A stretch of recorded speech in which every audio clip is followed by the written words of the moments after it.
Welcome to the Antidote. This is Greg McCarran. And this is Jeremy Rothkushel. Okay, we are going to pick up where we left off from our last show, where we were analyzing some of our previous phone calls into various programs. We played a couple of our calls into fault lines on Radio Sputnik, as well as a clip of Jeremy calling in to talk with Alan Dershowitz on C-SPAN's Washington Journal back in December. Really got Dershowitz live on air with some topics that I'm sure were very uncomfortable for him, and his spinning of the call that you made centering around going out of his way to deny this idea that there's any type of positive relationship between Israel and Russia. And I wish I had forgotten that he'd been involved apparently with the celebrating Israelis on September 11th. And then there's also additionally the WikiLeaks background. So there was even more there that I didn't even get to.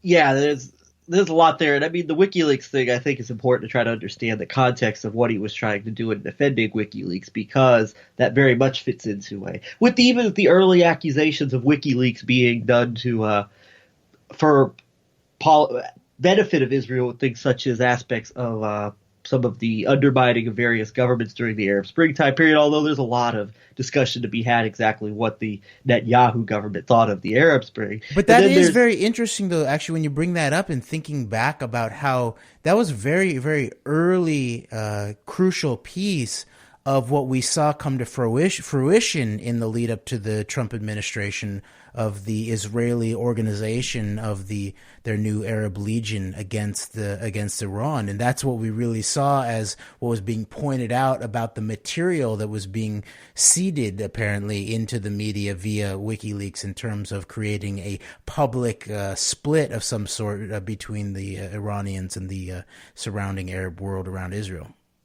Yeah, that's true, and we've covered that a lot, and we'll continue to cover that in the future, as we do need to really dig back, I think, into something like WikiLeaks, especially with the recent reports that it was Putin's favorite congressman, Dana Rohrabacher, who was at the embassy attempting to meet with Assange in exchange for charges being dropped against him by the Trump administration. So we definitely need to dig back into that whole dynamic. But last thing I will say about Dershowitz is that the media, for all the criticism Dershowitz has got, he whines about being kicked out of, elite liberal society at places like Martha's Vineyard and all this. He's not invited to all the parties anymore, and he's been shunned to the point that he wants to sue CNN.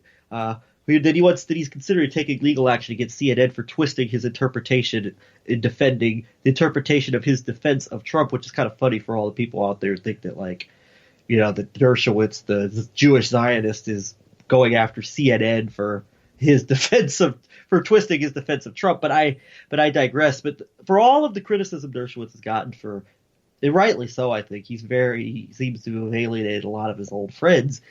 No one's still really getting into the nature of what Dershowitz uses to defend his continued defense of, quote, controversial figures. That's, he defends people who are unpopular and all this and that. But if you go back a long-term history of the types of people who Dershowitz has defended and the types of things that they've been involved in, there are some prominent Dershowitz cases that go outside of that norm, someone like Simpson or even some other criminals who maybe he just likes to defend horrible people who do really awful things to people. I don't know. But there is a pattern with his political defenses that goes in a certain direction that needs to be analyzed beyond just, I just defend unpopular people. It's interesting because it's a fair defense for him to make as a criminal defense lawyer. And it is the case that the legal system is supposed to be adversarial, and so everyone is supposed to have a vigorous defense, and that in a certain way, it actually creates the best truth of the matter. It definitely works towards justice when everyone has a strong adversarial representative. But then there's the whole line here, and then especially when it comes to the question of becoming the ultimately the defender of Trump for his impeachment, which is a highly political process, and definitely the way that the defense was run was not in a way that was working to get to the facts of the matter. It really begins to show who he is. And last thing I would say in terms of Dershowitz is that despite him apparently being shunned behind the scenes on Martha's Vineyard, he appears to have a virtual, persistent mass access to the TV and press and all of that. And at the very least, I gotta give it up to the host Greta Bronner on C-SPAN, who allowed me to get my entire piece out to the audience and to Dershowitz and for him to respond to, and she did not cut me off. I think there was other hosts who I've had interactions with at C-SPAN who would have not allowed the whole interaction to go down. Almost makes you wonder if Alan had a word or two with somebody about not cutting that caller off. I don't know. But anyway, one more full scale, like, full circle example. In our last show, we talked about the defense of Firtash, from Chertoff to Lanny Davis to the Trump defense team of G. Geneva and Tensing. Well, we have the other example of this possible full circle thing is Alan Dershowitz, the prominent Clinton supporter, and Ken Starr, the Clinton would-be prosecutor of the Clintons during the first the Whitewater days and then during the impeachment proceedings against Bill Clinton, teamed up on Donald Trump's legal defense team. And, of course, they have an Epstein connection via – Dershowitz is seemingly definitely close relationship with Epstein, and then Starr being on Epstein's legal defense on Epstein as an attorney for Epstein. So there's another full circle, I think, possible coming together of things that really need to be analyzed regarding things like the Clinton-Trump dynamic and how these varying factions play off each other. But that's another topic for another time. I just wanted to throw that in there. Okay, yeah. So let's get into this clip. And just one more thing that then popped in my mind in terms of what you said is that we'll go deeper into this in the future, but the history of Lee Stranahan, who responds to you primarily in this clip, to your call, his background in terms of breaking into the sort of the big time media has to do with Breitbart in relationship to Drudge, really. And he sort of tells the story of Breitbart as the key figure in Drudge's key moment in terms of breaking the Lewinsky story. And so knowing what that is in terms of weaponized politics, that in many ways looks like it's some kind of Israeli intelligence operation, that there's once again, I would point out, and this is similar to what I point out in my question at the Dole Institute recently about how in Israel, there's this combination of human intelligence with signals intelligence, i.e. cyber, that they call Hugent. And I would say that the Monica Lewinsky operation was very much a Hugent operation, and it's often not talked about the SIGINT side of it. I mean, often people talk about Monica Lewinsky, Linda Tripp. What did the Israelis know? How did they work this thing? Netanyahu being one of the first people to come in to talk to Clinton, apparently in the wake of the Lewinsky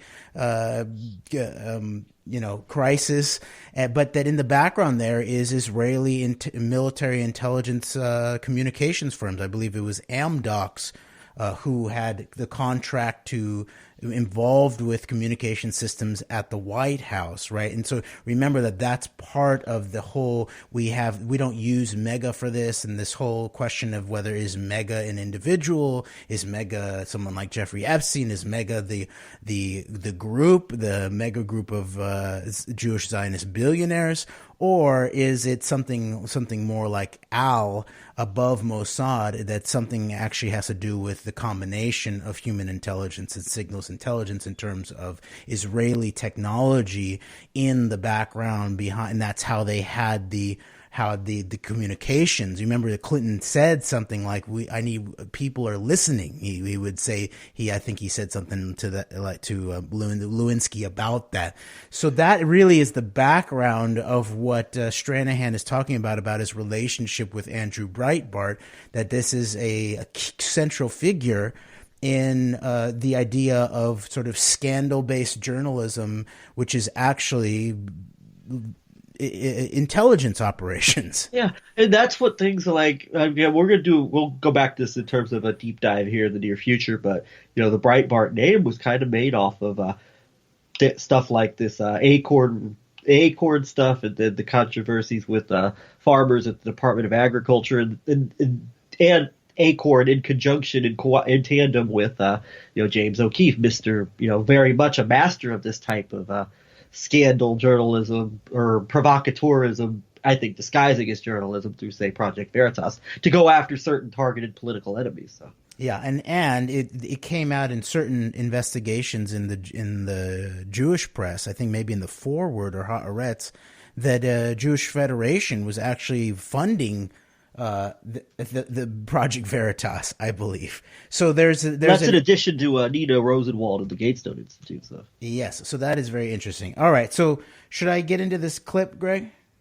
Yeah, let's do it, and let's do it. And I'll send some links regarding those donors to Project Veritas into our show notes. Okay, great. Okay, so this is Greg's call into Fault Lines Radio, January 6th, 2020, this year, in the direct wake of the Soleimani assassination. And Greg's call is right around the 1 hour, 27-minute mark, but we're going to start a little bit earlier to give some context.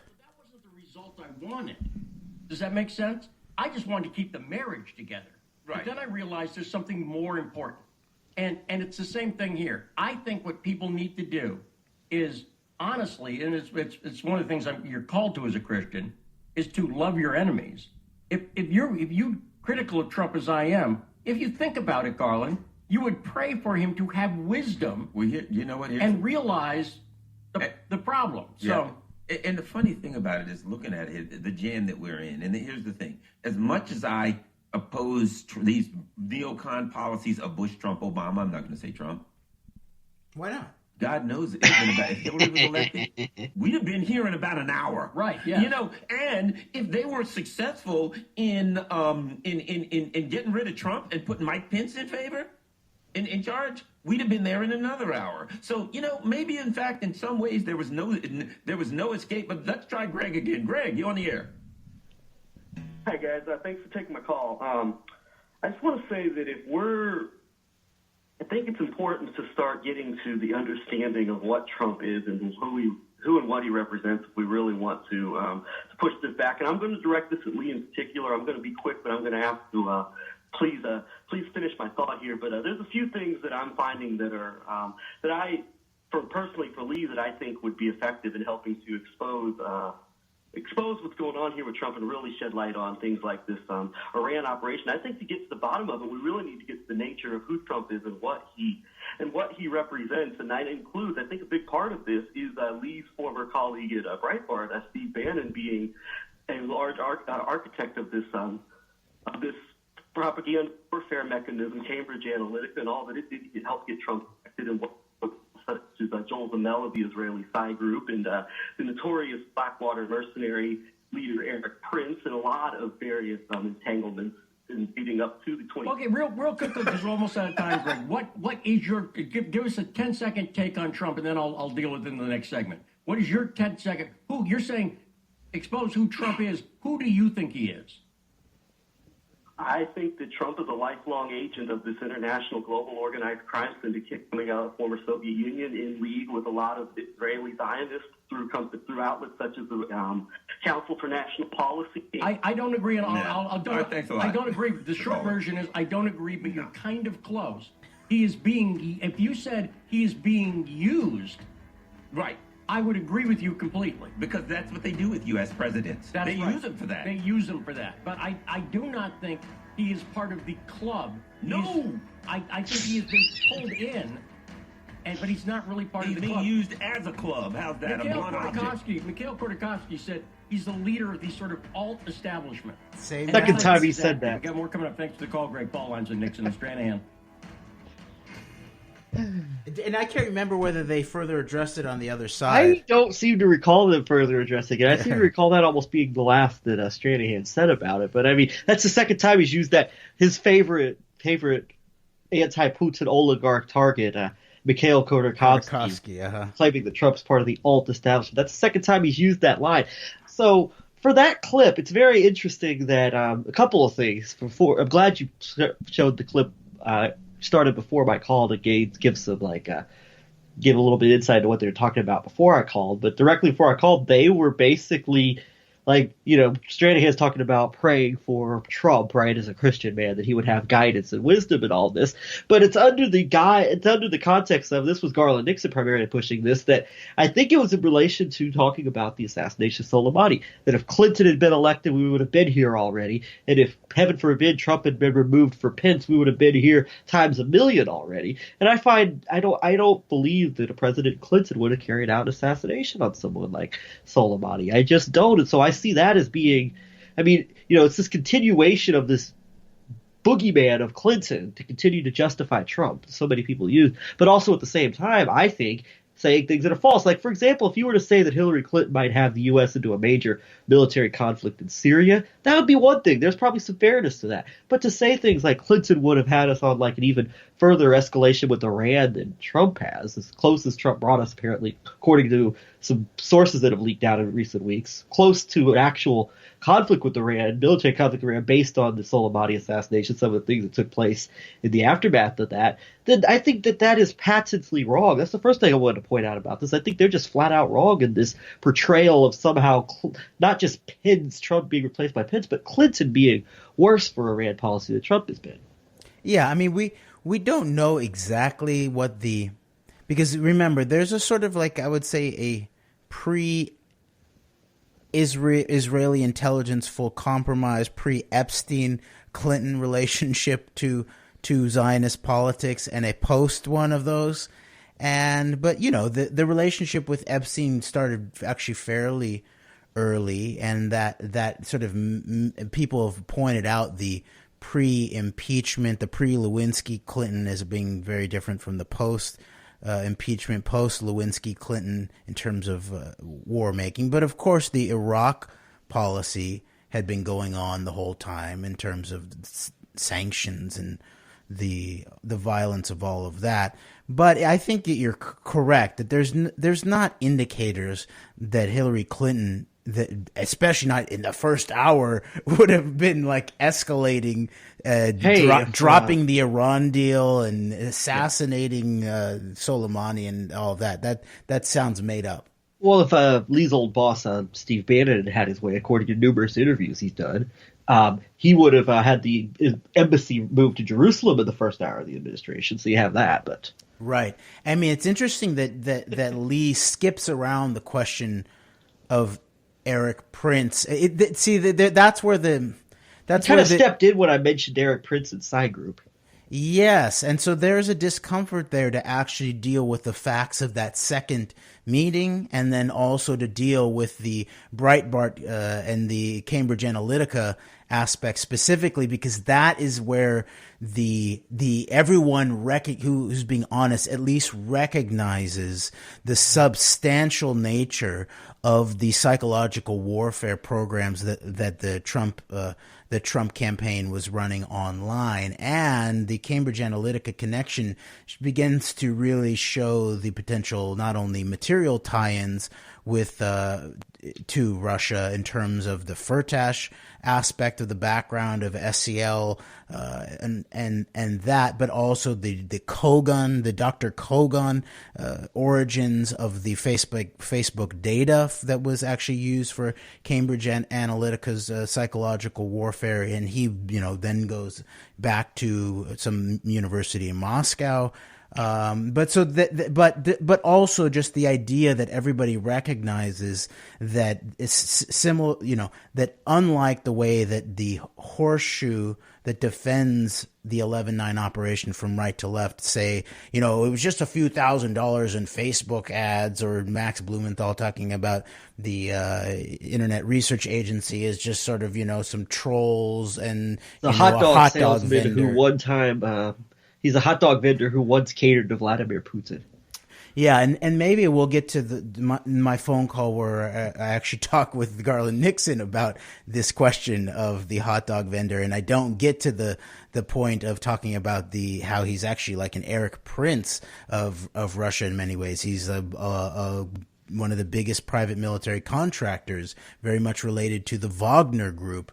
Something interesting that you mentioned there is it's interesting how there's there's ultimately, either directly or indirectly, knowingly or unknowingly, cover being ran within some of this left media regarding Eric Prince's relationship with China by simply portraying this idea that China is persecuting and imprisoning and cracking down on its Muslim population as simply being Western propaganda. There's a bit of a cover for Eric Prince, who's significantly involved in these Chinese operations through his contracts and dealings he's made with elements within the Chinese government. And then also Eric Prince being compared to this celebrity chef for Putin that runs nothing but troll farms and $100,000 Facebook operations. So what's interesting is I remember just seeing something from Kim Iverson on Twitter that was some of the most intense apologism for the Chinese internment camps that I've seen out there. Shocked. And that basically that this is just, these are just sort of, they're trying to re-educate the millions of Uyghur Muslims who came under the thrall of the evil Wahhabis. And, okay, there's some aspect that should be looked into in relationship to that, but really that's the full human rights analysis of this. Well, seems to be another prominent alt media defender of Tulsi Gabbard reiterating the official narrative of the war on terror once again. Yeah. And so I guess I just wanted to finish in terms of this question of the chef the way that the chef is Yevgeny Prigozhin, by the way. Yes. Okay. Thank you. The way that Stranahan sidestepped the question of Cambridge Analytica and Eric Prince to sort of pick one point about your use of the word agent, or and he sort of like, and an agent is not necessarily like a member of the club. They're just someone who's paid by the club, and so then he sort of avoided the actual factual aspect that needed to be dealt with that you brought up, which was Cambridge Analytica, Bannon, the Eric Prince, the Psy Group, all of that. Council for National Policy. Council for National Policy did not mention that. That is like the epicenter, showing this to be a coordinated psychological operation against the American people by multiple entities, including domestic and foreign entities, including Russia and Israel. Which goes back to Seth Abramson in his book that Garland Nixon wants to just automatically out of hand dismiss, although I have not seen any serious efforts to try and debunk his book anywhere. Well, yeah, that's my sense, is that like we were talking about last time, that Stranahan at least knows of the content of what Abramson's putting forth, but it looks like Garland Nixon has just dismissed these entire books out of hand. I mean, the Unger book needs to be dealt with. There are hard facts in the Unger book. You may have a different analysis of what the facts lead you to believe, but there are some serious aspects of the background of Putin and Trump in that book that need to be dealt with by someone like Nixon. No question about it. And so I did a solo audio on this on February 12th, the Sunday, 6 days after I made this call into fault lines. But I mean, what you said about Trump being an agent doesn't mean that you're like directly like. But I mean, two things can be true. Okay, on one hand, Stranahan can be right that Trump is used, right? That he's not a, he's not a made man of these people or whatever. Well, okay, that can be true, but it can also be true that through using, quote unquote, using and even steering and manipulating Trump, he's being used and steered and manipulated, and at the very least, his ego is being taken advantage of to push these policies that these I would say, very nefarious, very negative, impactful entities have had on our policies. And Trump has been there, is absolutely 110% at the very least been there, front man, if not something more for that. But even what Stranahan said, two things can be true. Yes, that could be true. He may not be a direct agent or whatever your definition of agent is. But at the same time, Donald Trump has very clearly been used to put in place to fulfill these policies. And he has, I would say, has had a lot of success with most of the biggest policies that these, especially when it comes to geopolitics, have been pushing with relation to changing the course of American geopolitics, foreign policy from where it was under Obama. Yeah, I mean, and sort of getting back to the context and the substance of your call here, too, is that this has to do with the situation with Iran, which, we have been tracing from the very beginning of the Trump administration and been pointing out that this is central to what Trump asserted, one of his earliest, if not the central earliest reason that he gave for getting into to the presidential race, about the Iran deal, how bad it was. We've dealt over and over with the background of Trump as the lone presidential candidate for 2016, who was this major political backer for Netanyahu's reelection and a potential donor list, and making a video a political ad for Netanyahu. And so this is for then all of that to then be sort of portrayed as Donald Trump is just being sort of pushed around by the neocons and whoever's around him in the moment. No, this is, I mean, you may say that he's pleasing certain interests, but he's been doing this for a very long time. He showed exactly this intent as core to his reason for trying to become president, or at least running for president, way back in 2015, if not before. So this is why I would assert that a major portion of what's going on here in terms of these kinds of responses on Russian state media from fault lines is that this is not only apologetics but for Trump, but this is actually running cover for what the Russian state sees as a key political asset, i.e. Donald Trump. Yes, and this makes sense what you're saying with Iran. Trump's we've pointed this out before, how the worst deal in history was one of the major reasons that urged Trump to jump into the presidential race officially back in the summer of 2015. But also even with this critique of Trump and like the false facade of Trump being like somehow being anti-war based on perhaps some pushback against the U.S. Invasion of Iraq, and actually the source for that is one of the major sources for that is Sean Hannity, who claims that he had telephone arguments with Trump about the Iraq war. And I think that is a dubious source, to say the least, regarding that. And on that, Greg, one second. By the way, even in Trump's own words, he went on. Yes. Remember when he went on Alex Jones? And I called in and talked to Alex Jones after his interview with Trump, where I pointed out to Alex Jones, it's like Trump is not an anti-war guy. He's basically just imperialist. He basically said, if we didn't grab the oil and the minerals, and now what you see is in relationship to something like Syria, he's not anti-war. He's just a sort of a crude imperialist, and maybe not even for the American empire. But go read Whitney Webb's article she wrote with a co-author about how Israel is very much in the fold in relationship to who the oil is being grabbed for by Trump in relationship to Syria.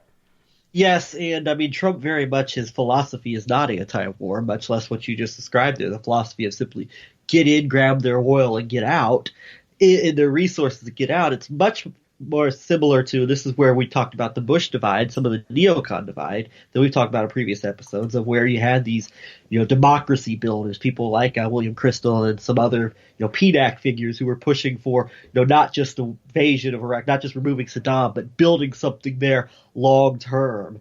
But then you also had these people who were very much in, say, a John Bolton vein. It seems like there's also an Israeli angle to this that very much just wanted. It was not so much for a long-term war in Iraq, but just simply get in, remove Saddam, and grab some stuff and get out. Yeah. So I mean, go ahead. So the real serious question here is not whether Donald Trump is now just being pushed around by the neocons in terms of his Iran policy. The serious question here, especially for Russian state media assets to answer, is going back to Dershowitz, what is this relationship between Russian interests and Israeli interests? And what is the deep background of the intelligence relationship here? And then also, of course, continuing to be of utmost importance is what is the relationship of this technology shift and transfer and the backdoor to Russia via Israel. What is all of that going on in terms of the escalation of putting Israel front and center around a lot of these technology decisions, even going to recent article that Whitney Webb wrote about the cyber headquarters that's being set up in New York City, that's just openly going to be run by Israeli intelligence venture capital group. Yes. Did you want to make any thoughts? Any more thoughts, or just move on to another call? I'm down to move on to another call. Okay, and I guess so. I would just finalize it by saying I think once again it's something we talked about in our last show. It's something I think we'll talk about more when we go into a deeper dive of Sputnik and Lee Stranahan. Is that these guys, Stranahan in particular, he knows more than he's letting on about the nature of the Trump operation, I believe. Okay, I don't know which call to do here. I made a call on the January 29th, 2020, and I actually think it was somewhat about the case and local media and that kind of thing. So we could go into that, or we could keep moving ahead to. I was thinking about playing the Tom Steyer interview from our the day interview of with the the Iowa caucus. Yeah.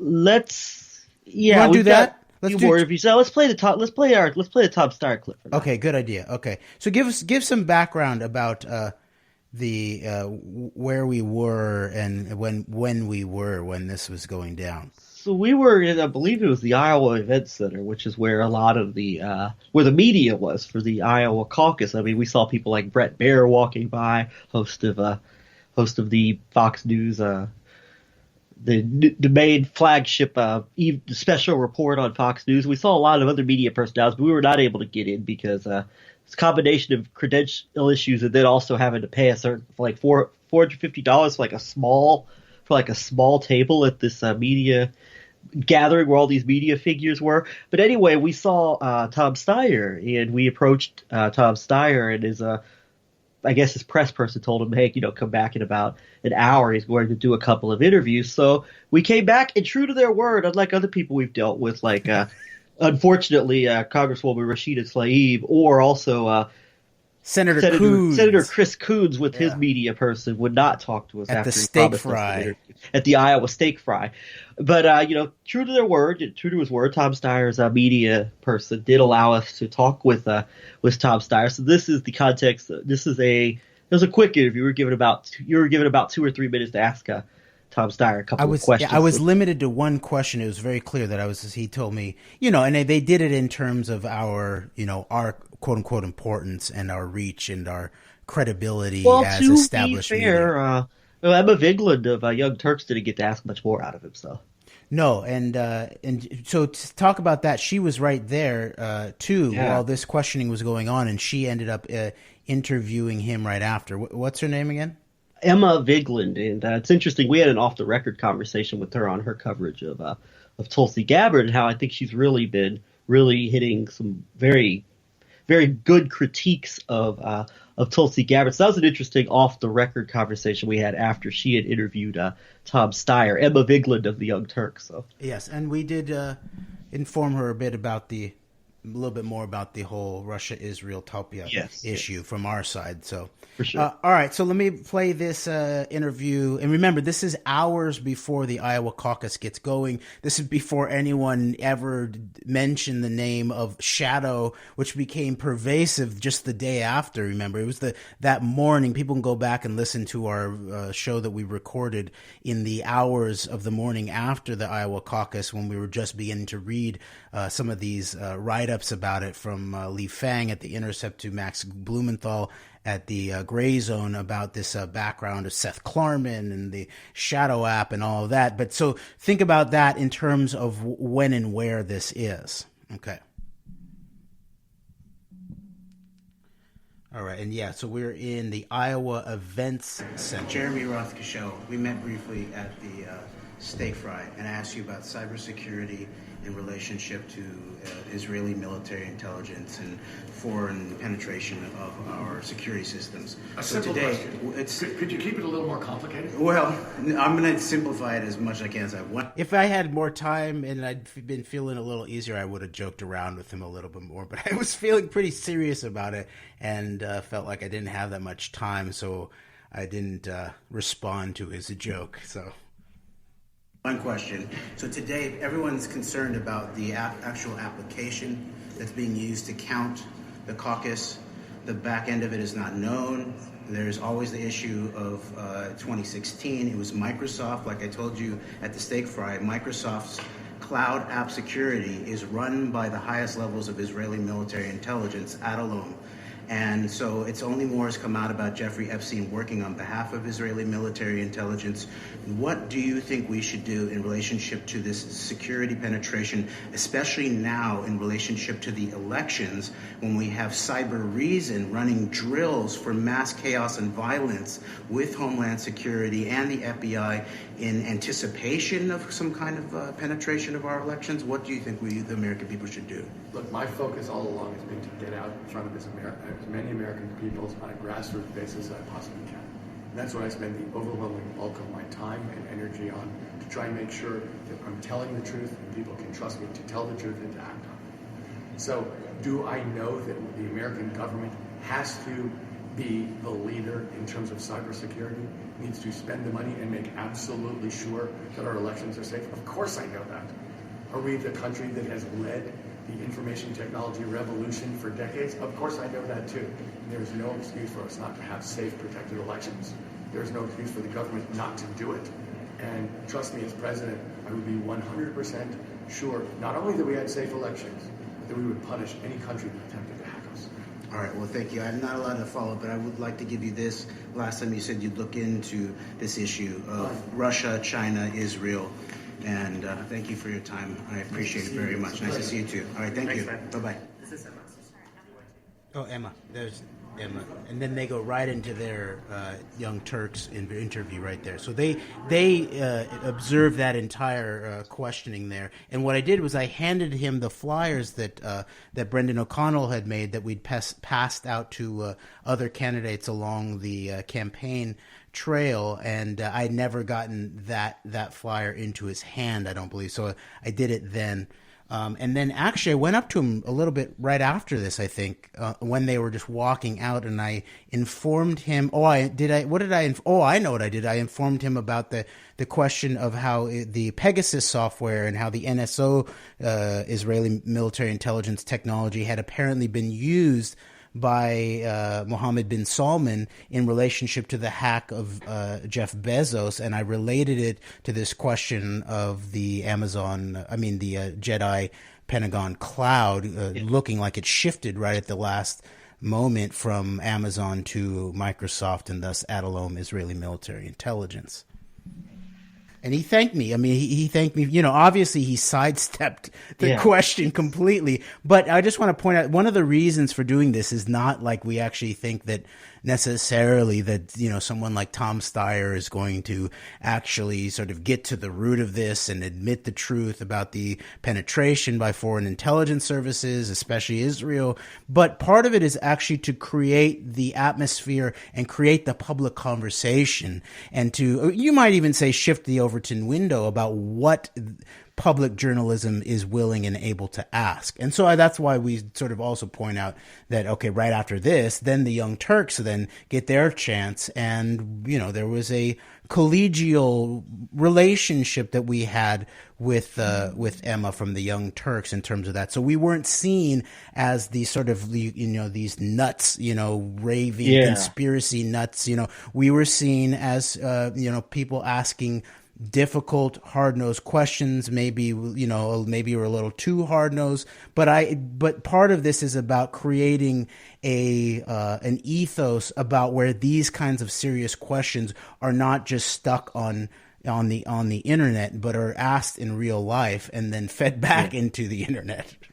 And not done in a very, very, very negatively weaponized fashion. It's just simply designed to play into this divisive politics crap of pitting one side, the other side, pitting different sides and different factions and different political ideologies against each other. So, but it's interesting, regardless of what the truth is about Tom Steyer, and you and I, we have no delusions about him. I mean, I don't know exactly what it quite is, what he represents, but it's interesting that out of all the presidential candidates, he's been the one that's been the most willing to certainly to talk to you, and also outside of one off the record unrecorded interview with Tulsi Gabbard in a driving rainstorm during the Iowa steak fry, where I talked to her a little bit about Afghanistan policy, and she gave a response about, well, the government should be able to decide who stays and who doesn't stay in their country.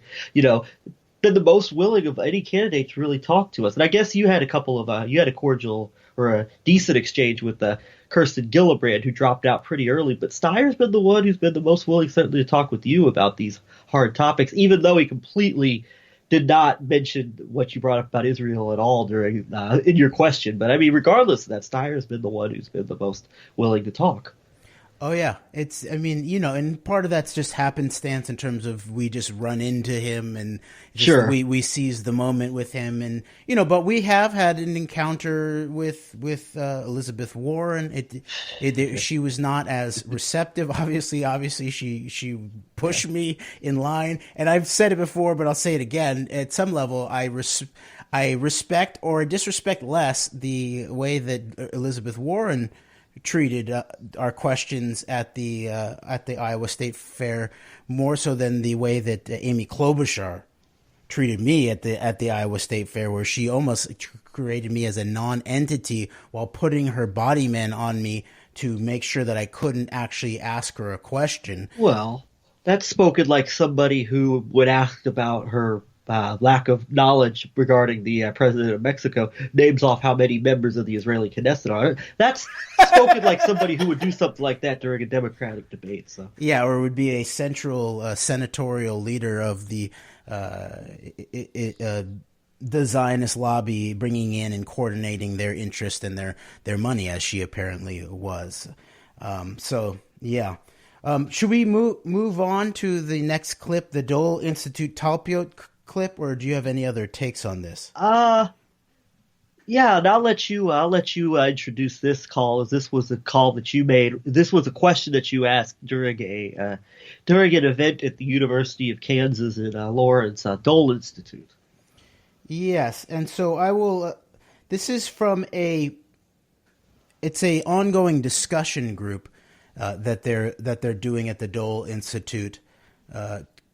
That's I believe it's called like sort of speaking truth to power in relationship to cyber, but it's being led by a CIA officer veteran named Ron Marks, and so I'm just going to read the description of what this specific event was about. Discussion group: recruiting in the cyber world, Q or Bond or both. And of course, the Q here is not QAnon. It's the Q, the technology developer of James Bond. Okay.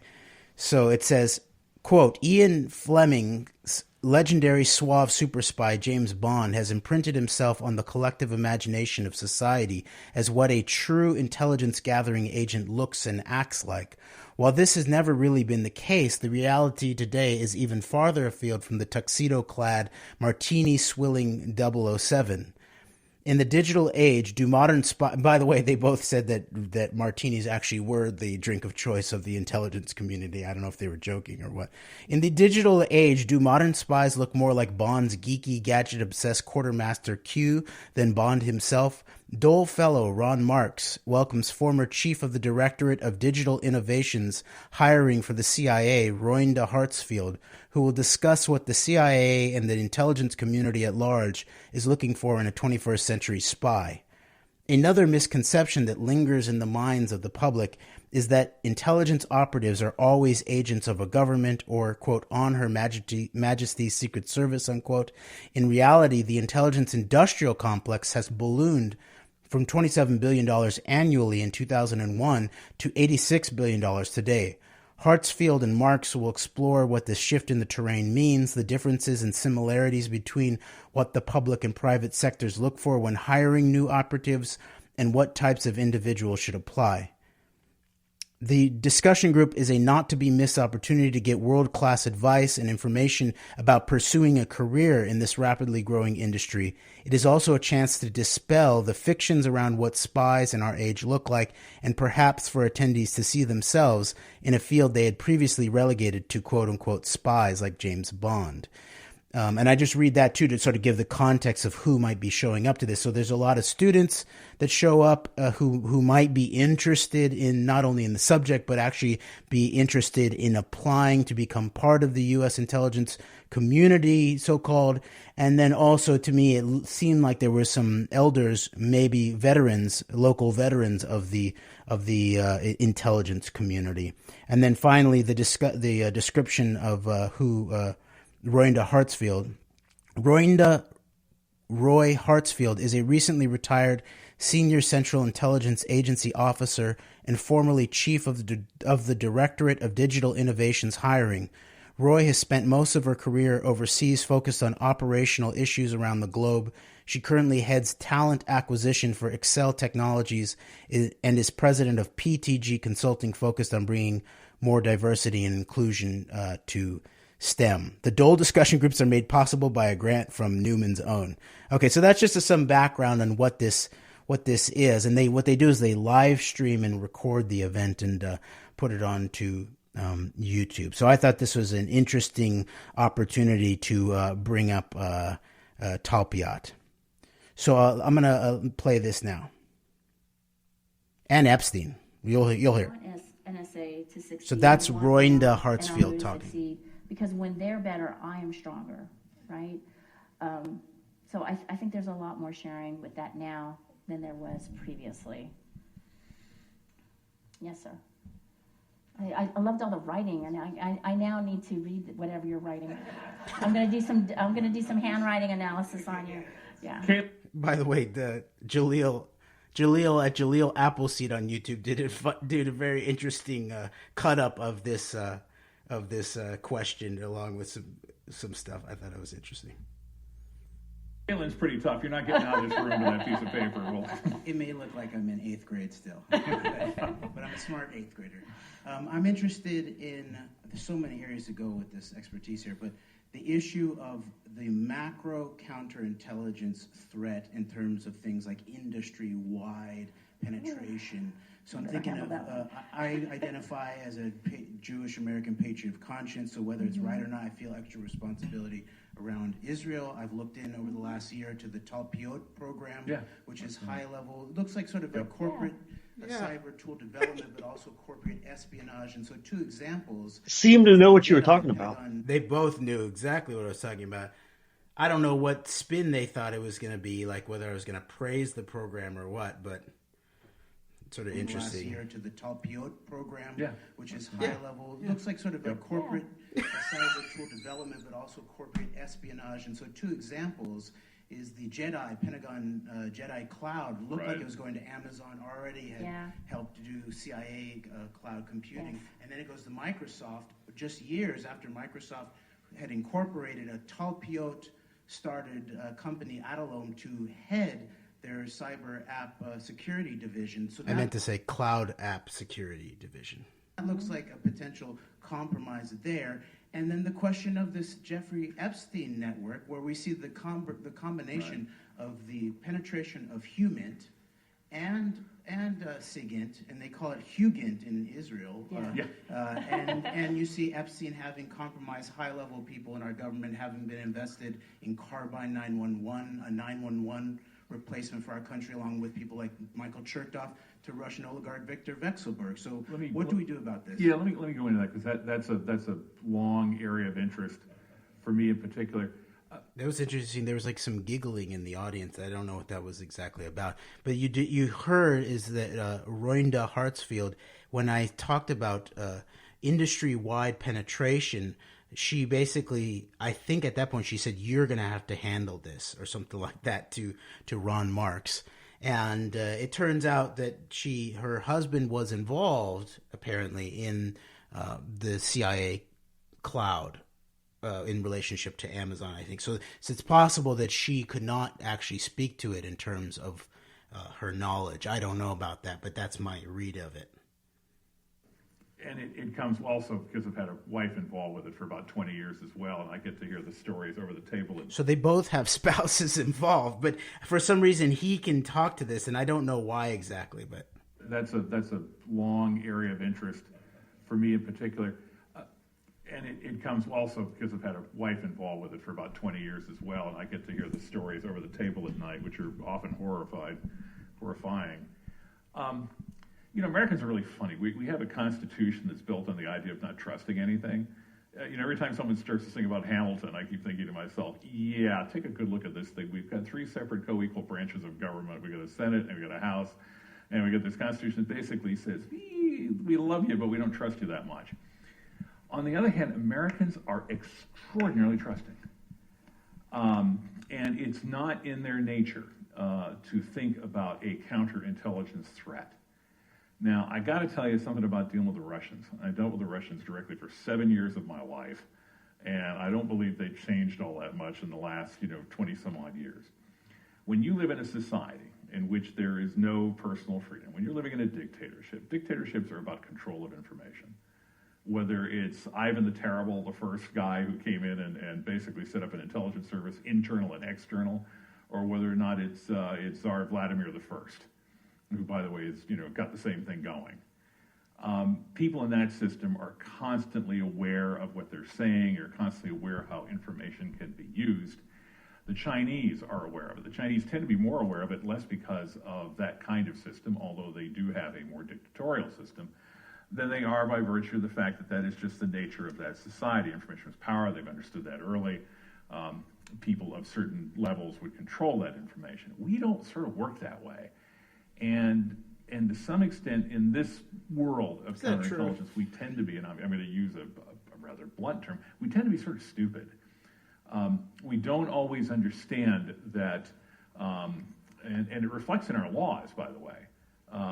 The Chinese are a neo-mercantilist state. That's what they do. Okay, everything about the state of China is about supporting the effort of China and gathering economic and political information. But really, they could care less about our politics. They want our technology, yes, because they're looking to dominate by the middle of the 21st century.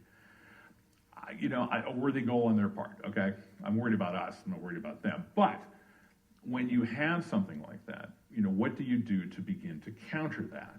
Our economic espionage laws in the U.S. are terrible. Someone will steal, one case out in California stole really some basic parts within our stealth bomber. They get caught and they get 3 years. Because and they serve 1.5. They serve 1.5. So you're sending, whether you mean to or not, you're sending a message doing that. What you've started to see in that Washington kind of way is not a slow recognition of it, but the beginning of the setup, the bureaucracy that you unfortunately need to have to make it stick in places like the defense industrial base. So what does that mean? There are about 60,000 companies that sell to the Defense Department. The Defense Department, roughly about $740 billion a year in budget. This is big stuff. This is the largest part of the so-called discretionary budget of the U.S. They buy a lot of stuff, okay? So the question is, of the stuff that they buy, well, how do you protect that stuff? Okay, well, the toilet seats aren't exactly going to be classified. On the other hand, maybe there's communication systems that are being developed by Harris Corporation or whomever else that may not be used for classified purposes. Stingrays, probably. But you look at it in terms of, well, are these things that need to be controlled but unclassified? So you're starting to now hold companies to this. There is an entire group within the Defense Department now. Essentially, it's a group that looks at counterintelligence and security issues. And it holds companies to a standard. If you don't, cut the standard here, then, you're not going to get contracts with us. But it's all in the nascent stages, and we're all talking about the last couple of years. The guys who do actually a very good job of protecting their stuff, in fact, are the Israelis. The Israelis have done a very good job over the years, but they're smaller than we are. And that largeness, when you have that many people involved, 4 million people in the United States government sort of writ large, never mind how many contractors are out there. Even in the intelligence community, it's an $86 billion budget with roughly open numbers, about 200,000 people working in it. So you've got a lot of opportunities, and to handle that information, we have to learn to do this. And I hope that over time that we will. It's costing us right now. But let me also assure you, and I think I can say that from our certainly from the standpoint of American espionage, and maybe costing some other people too. This is not, we have a tendency to sort of, point out the other side, point out the other problems. But it's a very good question. I wish I had a good answer for you right now, except that people recognize it. They're trying to deal with it. Senator Mark Warner from Virginia has done excellent work in that area in the Senate Intelligence Committee. You're seeing some effort. You'll see some efforts here very shortly from a congressionally and executive mandated commission called the so-called Cyber Solarium Commission, which is a real look at this thing sort of writ large. Like, what are we doing here in cyber world? And how can we protect ourselves? So it's happening, but I'm sorry to tell you, because of just the nature of our society, it's taken a long time to get there. Even just some of the white papers that come out. I mean, why do you think the Chinese want access to university campuses, right? They're spotting and assessing professors, alumni, students that have access to the labs, that can make introductions to get access to some of the new tech that isn't necessarily built, but just the theory of whatever it is can be of interest to our adversaries. So what is not classified and you think is just something you're doing in your basement actually one day could be used as something else.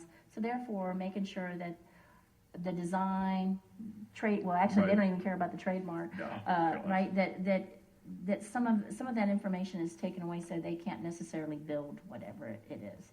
So you really have to be safeguarding information, regardless if you're in intelligence or if you're just out making money as a contractor. As a contractor, hate to say it. Because the last thing you want as a contractor is not being awarded your fee, right? Right. That is persuasive. Yes. Who else is out there? Okay. So we have just a couple minutes here left, and I want to point out, similar kind of thing where the central Israeli intelligence penetration aspect of my question was, again, sidestepped. He did the sort of usual sort of slight deference of the Israelis are real good at protecting their stuff. We have a lot more stuff to protect, that kind of thing. But the acknowledgement that the question is a very good one and that there's some attention to it. And then I would also point out no attempt or feeling of need to try to bat down my inference that Epstein was working on behalf of Israeli intelligence to compromise high-level officials and people in our country. So I would point out that combination there of this question of Talpiot, Jedi Cloud, Pentagon, Israeli military intelligence, and then Epstein, and connecting those things here got an interestingly warm and credible, credibly received reception at the Dole Institute here. So last minute, Greg, take us out. Yeah, and you made another call that we're not going to be able to play today with the very interesting. You want to describe who this person was that you took, who you called in, who you questioned real quick? Because this is another example of how if we approach people in the right way, then we can have productive conversations with some of these people.